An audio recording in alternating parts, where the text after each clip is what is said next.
Hi friends, வணக்கம். Welcome to our channel. இன்றைக்கி ரொம்ப சுவையான மெதுவடை, உளுந்தை பயன்படுத்தாமல் உடனே செய்யக்கூடிய மெதுவடை எப்படி செய்கிறதுன்னு தான் பார்க்க போகிறோம். டேஸ்ட்டு சூப்பராக இருக்கும். வாங்க இது எப்படி செய்கிறதுன்னு வீடியோக்குள்ளே போய் பார்க்கலாம். ஒரு அடிக்கனமான கடாய் எடுத்திருக்கேன். அதில் 1 கப் அளவுக்கு பச்சரிசி மாவு எடுத்திருக்கேன். நீங்கள் இடியப்ப மாவு இல்லைன்னா கடையில் வாங்கின மாவு எது வேணாலும் பயன்படுத்திக்கலாம். இது கூட 1 கப் அளவுக்கு புளிப்பு இல்லாத தயிர் சேர்த்துருக்கேன். புளிப்பாக இருக்கக்கூடாது தயிர். புளிப்பாக சேர்த்திங்கன்னா வடையிலையும் புளிப்பேறிடும். இப்போ இதை நல்லா கலந்ததுக்கு பிறகு இதுக்கு தேவையான அளவு உப்பு சேர்த்துக்குங்க. அது கூடயே 1 கப் அளவுக்கு தண்ணி சேர்த்து நல்லா இதை கட்டி இல்லாமல் கரைச்சி எடுத்துக்கலாம்.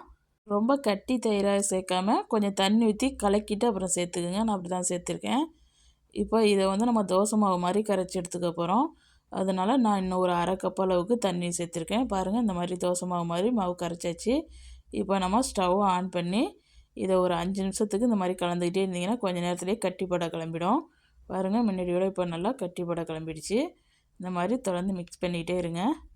அடுப்பை மீடியம் ஃப்ளேமில் வச்சு இந்த மாதிரி கலந்து கொடுத்துக்கிட்டே இருங்க. இப்போ அடுப்பை கொஞ்சம் சிம் பண்ணி வச்சுட்டு இது கூடயே 1 டீஸ்பூன் அளவுக்கு இஞ்சி, 1 டீஸ்பூன் அளவுக்கு ஜீரகம் சேர்த்துருக்கேன். 2 பச்சை மிளகாய், கொஞ்சமாக கருவேப்பிலை சேர்த்து மறுபடியும் இதை நல்லா கலந்து கொடுத்துக்கலாம். இந்த ஜீரகம், கருவேப்பிலை, இஞ்சி எல்லாம் சேர்த்து நம்ம மிக்ஸ் பண்ணுறதுனால நல்லா இந்த மாவில் இந்த ஃப்ளேவர்லாம் இறங்கி நல்ல ஒரு டேஸ்ட் கொடுக்கும் நம்மளுக்கு வடைக்கு. பாருங்கள், இப்போ நல்லா முன்னாடியோட கொஞ்சம் கட்டி ஆகிடுச்சு.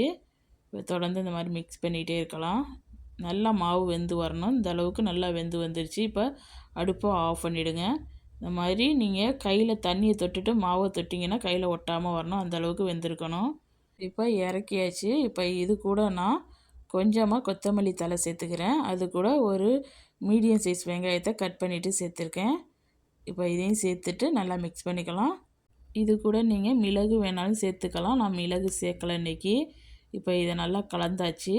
இப்போ கையில் எண்ணெயோ அல்லது தண்ணியோ நல்லா அப்ளை பண்ணிவிட்டு கொஞ்சமாக மாவு எடுத்து ரவுண்டாக உருட்டிட்டு நீங்கள் வடை தட்டுற மாதிரி தட்டிக்கிங்க. மாவு எவ்வளோ சாஃப்டாக இருக்குது பாருங்கள். இந்த மாதிரி சாஃப்டாக இருக்கணும். இந்த மாதிரி தட்டினதுக்கு பிறகு கட்டை வரல வச்சு நடுவில் ஒரு ஓட்டை போட்டுருங்க. அவ்வளோதான். இதே மாதிரியே எல்லாத்தையும் தட்டி எடுத்து வச்சுக்கலாம். நான் இன்னொன்றையும் தட்டி காமிக்கிறேன் பாருங்கள். கொஞ்சமாக மாவு எடுத்து நல்லா ரவுண்டாக உருட்டிக்கிட்டு நல்லா சாஃப்டாக இருக்கணும் மாவு. இந்த மாதிரி தட்டினதுக்கு பிறகு கையை வச்சு ஒரு ஓட்டை போட்டுக்கோங்க. அவ்வளோதான். இதே மாதிரி எல்லாத்தையும் தட்டி எடுத்துக்க வேண்டியதான். நீங்கள் மாவு பிசையும் போது ரொம்ப புளிப்பான தயிரை மட்டும் சேர்த்துடக்கூடாது. புளிப்பு இல்லாத சேர்த்தா தான் வடை டேஸ்டியாக இருக்கும். இல்லாட்டினா புளிப்பேறி போயிடும். பாருங்கள், எல்லாத்தையும் தட்டி எடுத்துட்டேன். இப்போ இதை எண்ணெயில் போட்டு பொரித்து எடுத்துக்கலாம். ஒரு கடாயில் எண்ணெய் விட்டுருக்கேன். எண்ணெய் நல்லா சூடானதுக்கு பிறகு அடுப்பை மீடியம் ஃப்ளேமில் வச்சுட்டு நம்ம தட்டி வச்சுருக்க வடையை ஒன்று ஒன்றா கடாயில் சேர்த்துருங்க.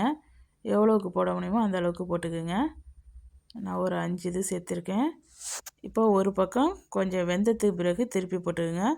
போட்ட உடனே நம்ம கரண்டி போட்டுக்கூடாது. 1 நிமிஷம் வெந்ததுக்கு பிறகு திருப்பி போட்டுக்கலாம். இந்த மாதிரி எல்லாத்தையும் திருப்பி போட்டு வேக வச்சுக்கோங்க. நார்மலாக நம்ம செய்கிற வடையோட இது நல்லா டேஸ்ட்டு சூப்பராகவே இருக்கும்.